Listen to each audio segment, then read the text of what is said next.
ప్రభుత్వం అధికారంలో వచ్చిన తర్వాత దళితుల బలహీన వర్గాల భూములను గద్దల్లాగా తనుకపోతున్నటువంటి పరిస్థితి.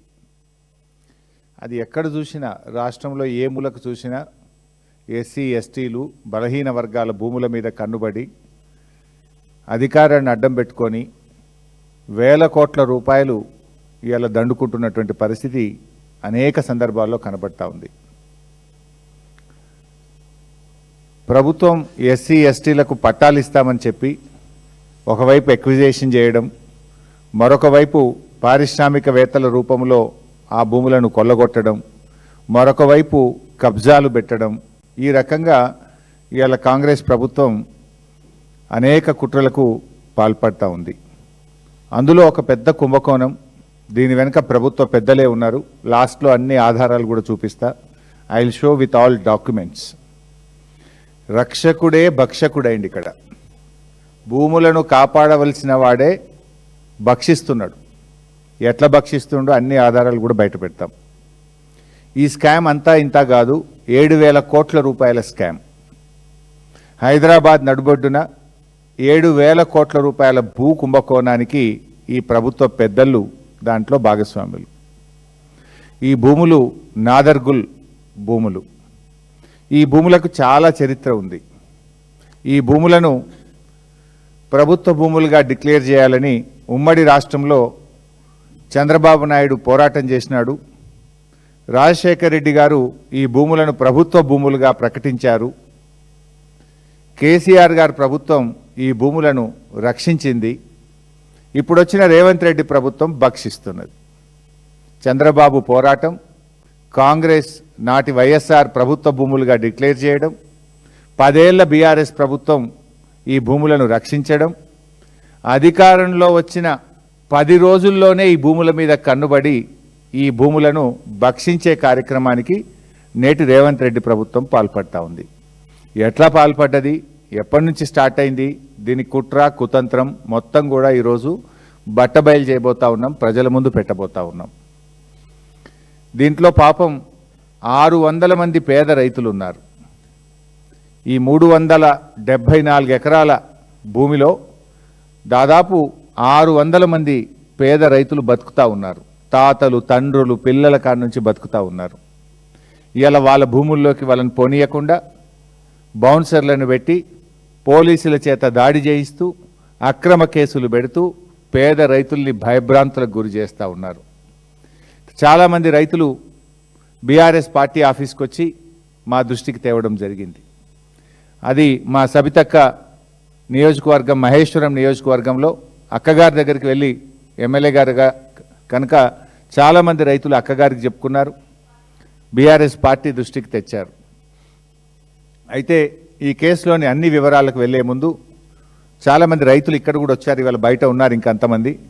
2 మహిళా రైతులు ఈరోజు మా ముందున్నారు.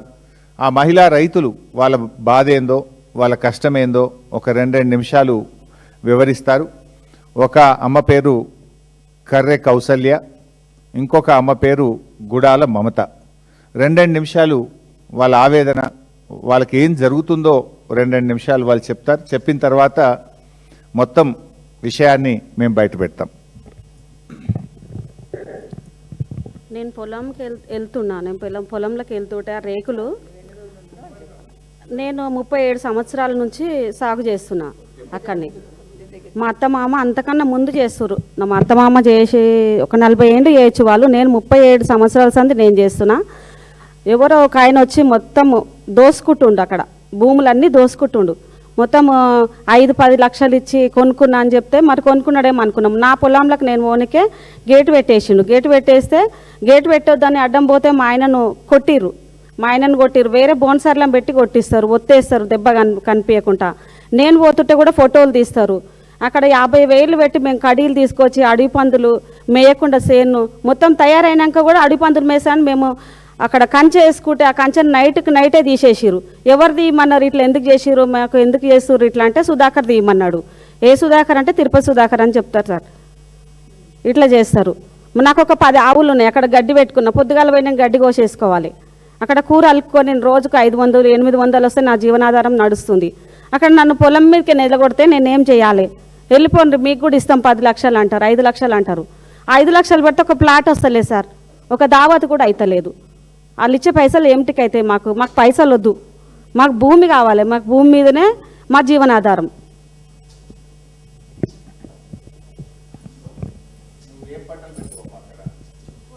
కూరలు పోస్తా సార్, పచ్చకూరలు పోస్తా. ఆవులు ఉన్నాయి, 10 ఆవులు ఉన్నాయి. గడ్డి పెట్టినా, ఇప్పుడు గడ్డి కూడా ఉంది.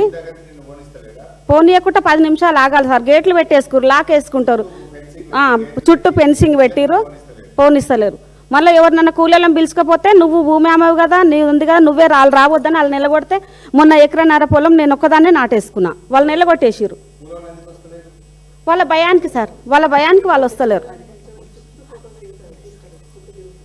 అట్లా ఫోటో తీస్తారు సార్, ఫోటో తీస్తారు. వాళ్ళ భయానికి సార్, వాళ్ళు బోన్సర్లు రమ్మ మమ్మల్ని కొడతారు, మమ్మల్ని చంపితే మేము మా పిల్లలు ఆగమవుతారు, మేము రామంటే మొన్న నేను ఒక్కదాన్నే నాటేసుకున్నా ఎకరన్నర పొలం.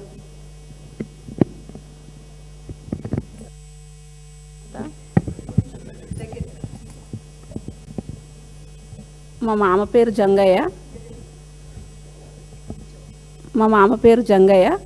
మా ఆయన పేరు గుడాల బాబు. మేము మా అత్త మా మామ కందులు జొన్నలు 70 ఏళ్ళ నుంచి ఉన్నాము మేము భూమి మీద. నా పెళ్ళయి 20 సంవత్సరాలు. నేను వచ్చినాక కూడా మొన్న దాకా 3 సంవత్సరాల దాకా వేసినాం పొలము. మా తాన మేము ఇట్లా వాళ్ళు రేకులు వాతుతారని మేము ఏం చేసినామంటే అది ఒక ఫోటోలు వీడియోలు కూడా తీసుకున్నాం. ఎందుకంటే ఇల్లు కబ్జా మీద కూర్చుంటాటురు, చుట్టుముట్టు మొత్తం రేకులు వాతేస్తురు అని మాకు భయమైంది. అట్లా అని ఒక ప్రూఫ్ కోసమని చేసినాము. కానీ ఇప్పుడు నిన్న మొన్న మళ్ళీ వర్షాలు పడతాయి, కందులో జొన్నలో పుంటిత్తులు అలుపుకుందామని పోతే మా ఆయనను లోపలికి రానిస్తలేరు. నువ్వు ఒకసారి రా అని నన్ను కూడా పోతే ఆడవాళ్ళని పెట్టి కూడా రౌడీ షీట్లను పెట్టి కూడా మొత్తం ఇది చేసిర్రు.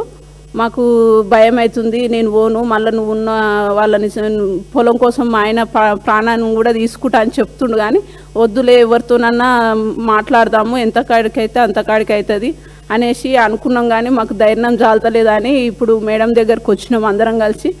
ఎట్లా చేస్తారో అని మాకు కేసు కూడా పెట్టిరు సార్, మా ఆయన మీద ఒకసారి కేసు పెట్టిరు. ఇప్పుడు దుందాము, అది మొత్తం పొలం అంతా సాఫ్ చేసుకుందాం అనుకుంటే అసలు సాఫ్ చేయనిస్తలేరు సార్. ఇప్పుడు మే నెలలో వర్షాలు పడతాయి, అందులో ఇస్తాం మేము ప్రతి సంవత్సరం. ఇప్పుడు 3 సంవత్సరాల నుంచి భూమిని ఇప్పుడు మేము మా మామ చేసింది సార్. నా పెళ్ళి కాకముందు నుంచి మా మామ ఇప్పుడు 70 ఏండ్లు ఉండు సార్. నా పెళ్ళి అయ్యి ఇప్పుడు 25 సంవత్సరాలు అవుతుంది సార్. నువ్వు కూడా చేసిన, మా మామ చేసిన, మా అత్త చేసి సార్. కుంటి కూర జొన్నలు కందులు అన్నీ పండించారు. కానీ ఇప్పుడు మాత్రం రాణిస్తలేదు సార్. గేట్ కాడ పోయినా కానీ వాళ్ళు పోలీసులు ఆటోలో పోలీసులకు ఒక ఫోన్ చేయాలని మాకన్నా ముందు వాళ్ళే పోలీసులే ఉంటుంది సార్. అసలు ఆడపడ్డ పోలీసులు పేదలకు సహాయం చేయాలి కానీ వీళ్ళు వాళ్ళకు సహాయం ఎందుకు చేస్తారో నాకు అర్థం కాలేదు సార్. ఒకసారి పోలీసులతో కూడా నేను గొడవ పడ్డా సార్. అంటే నువ్వు ఈ నుంచి నువ్వు అసలు మాట్లాడకంటే నేను కరెంటు వైరు పట్టుకుంటా, నా పొలం కోసం నేను పానమన్నా తీసుకుంటా, కానీ నా పొలంలోకి వెళ్ళి నువ్వు దున్ననిస్తలేరని అంటే సరే అని ఆమెను వదిలేసేయని అప్పుడు ఫోన్ చేసిరు సార్. సుధాకర్కు ఫోన్ చేస్తే నన్ను లోపలికి పోనిచ్చిర్రు, ట్రాక్టర్ లోపలికి కొనిచ్చిరు సార్ పోయిన సంవత్సరం. ఇప్పుడు 2 సంవత్సరాలు అవుతుంది సార్ దున్నక.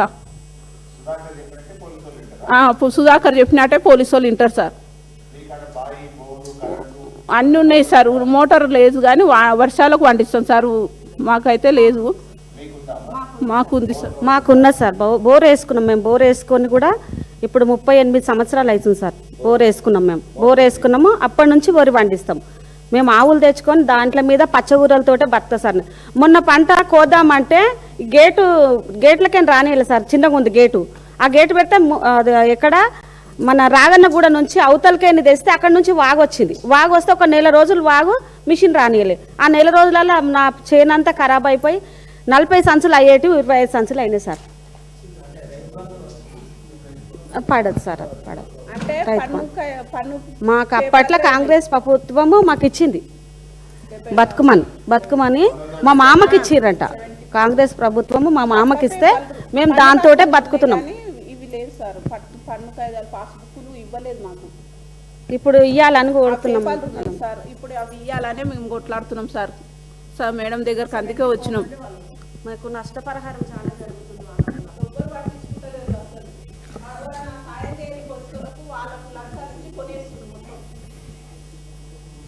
థ్యాంక్ యూ అమ్మా. సో విన్నారు, రైతుల బాధ ఏందో విన్నారు. చాలామంది ఇంకా రైతులు బయట కూడా ఉన్నారు, ఇక్కడ కుర్చీ ఉండదని ఇద్దరిని మాత్రమే తీసుకున్నాం.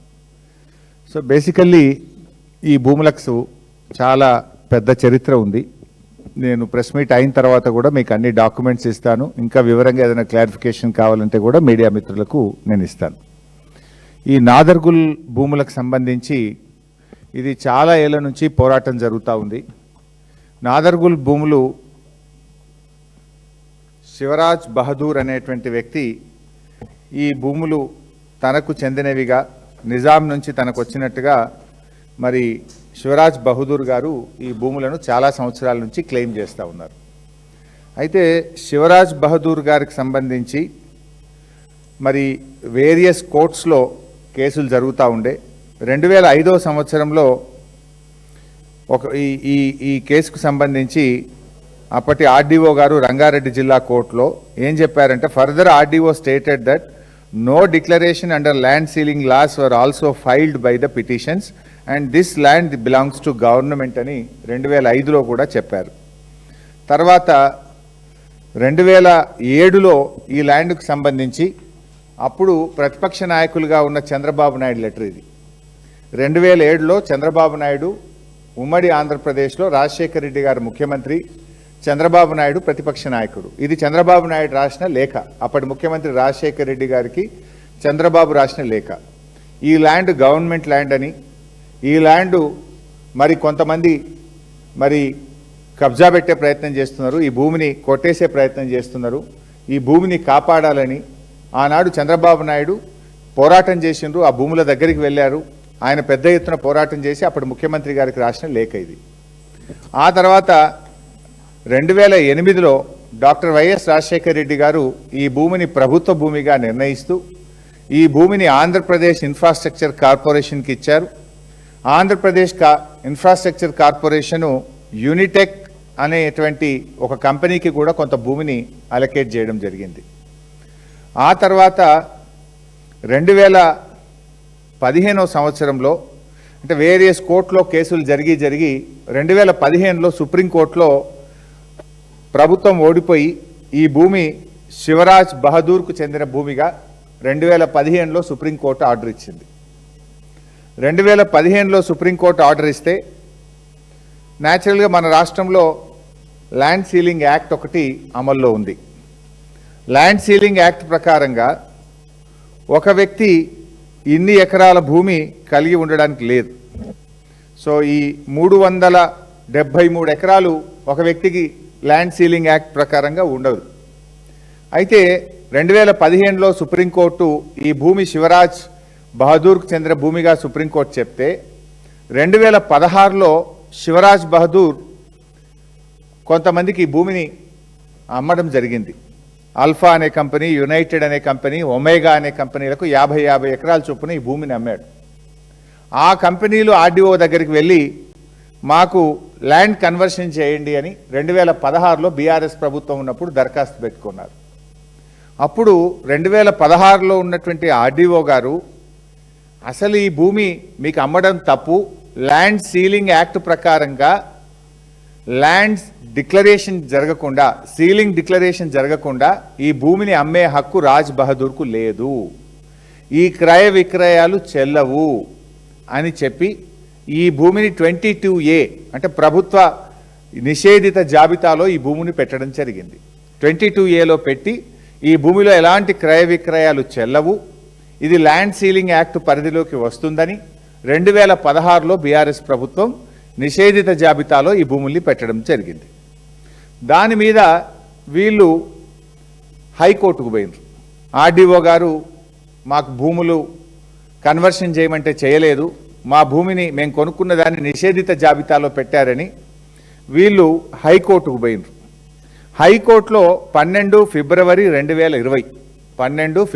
2020న హైకోర్టు చాలా స్పష్టంగా ఏం చెప్పిందంటే, ఆర్డీఓ గారి నిర్ణయం సరి అయినటువంటి నిర్ణయం. ఆర్డీఓ గారు చెప్పిన ప్రకారంగా ల్యాండ్ సీలింగ్ యాక్ట్ ప్రకారంగా ఈ భూమి అమ్మడానికి వీల్లేదు అని చెప్పి ఆర్డీఓ గారి నిర్ణయం మీద సింగిల్ బెంచ్ హైకోర్టు ఏ రోజంటే 12 ఫిబ్రవరి 2020.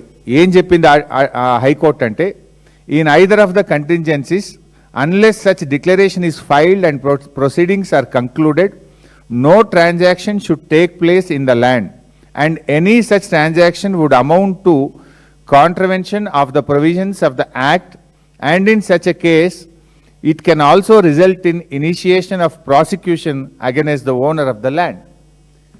ఈ భూమిని అమ్మడం తప్పు, ఒకవేళ అమ్మి ఉంటే అమ్మిన ఓనర్ మీద క్రిమినల్ చర్యలు తీసుకోవాలి అని కూడా హైకోర్టు చెప్పింది.